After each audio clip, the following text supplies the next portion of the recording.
नमस्कार, आदाब। मेरे ठीक पीछे मालेगांव शहर, नासिक ज़िले का एक जाना माना शहर। मस्जिदों के मीनारों, मस्जिदों के गुंबद, मंदिरों के मीनार का ये शहर मालेगांव।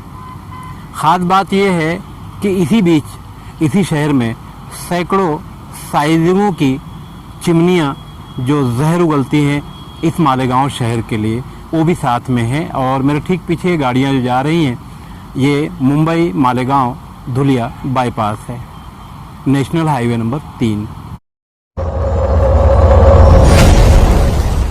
बहरहाल आइए बात करते हैं किसान आंदोलन की।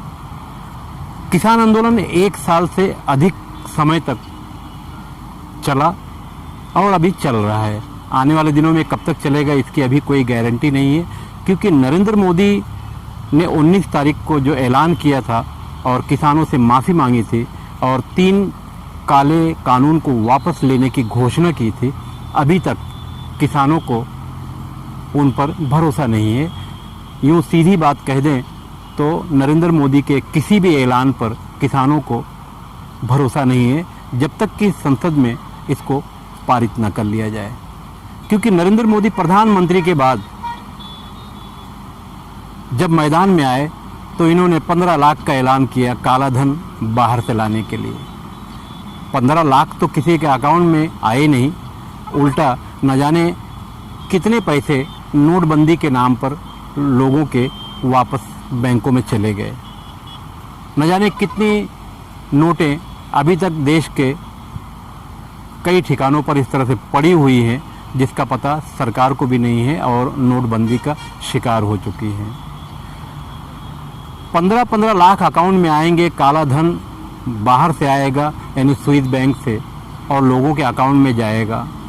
इस तरह के न जाने कितने वादे नरेंद्र मोदी सरकार ने किया, मगर अपना एक भी वादा सरकार ने पूरा नहीं किया। इसलिए अब किसानों को भी इस सरकार के मुखिया पर कोई भरोसा नहीं है। ऐलान हुआ है, किसानों से माफ़ी मांगी गई। ये ऐलान पहले भी हो सकता था, ये माफ़ी पहले भी मांगी जा सकती थी, मगर सरकार ने नहीं मांगा।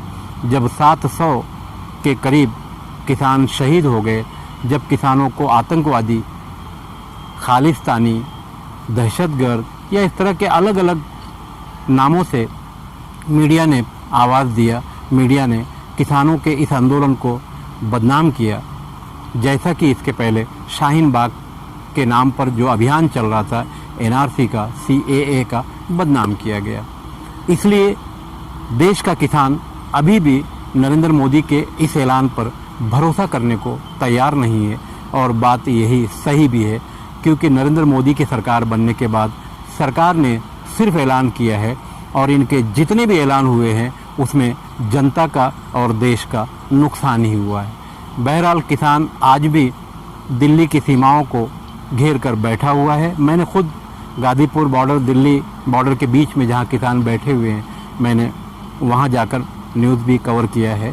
मगर सरकार के ऊपर किसानों को अब तक भरोसा नहीं है। इसलिए किसानों ने भी ऐलान किया है कि जब तक संसद में ले जाकर इस मामले को ख़त्म नहीं किया जा सकता, तब तक हम मानने को तैयार नहीं हैं। और होना भी यही चाहिए, क्योंकि 3 काले कानून, MSP की गारंटी, ये सारे मामलात इस देश के किसानों से जुड़े हुए हैं। अगर समय रहते किसानों के साथ न्याय नहीं किया गया तो देश की जो व्यवस्था है किसानों की, वो पूरी तरह से चरमरा जाएगी। तब लोगों को गेहूं, चावल और दाल, आटे का भाव मालूम पड़ जाएगा। इसलिए आज भी किसान पूरी ताकत से नरेंद्र मोदी के इस ऐलान का विरोध तो नहीं कर रहा है, खुशियां मना रहा है, मगर जब तक ये कानून ख़त्म नहीं हो जाता तब तक के लिए वो मैदान में रहेगा। मैं इस वक्त मालेगांव से खान फखरे आलम। हमारे चैनल पे जितनी भी खबरें दिखाई जाती हैं वो सही है और ये लोगों तक पहुंचनी चाहिए, तो आप लोग ज़रूर देखिए, चैनल सब्सक्राइब कीजिए और हमारा YouTube चैनल भी देखिए।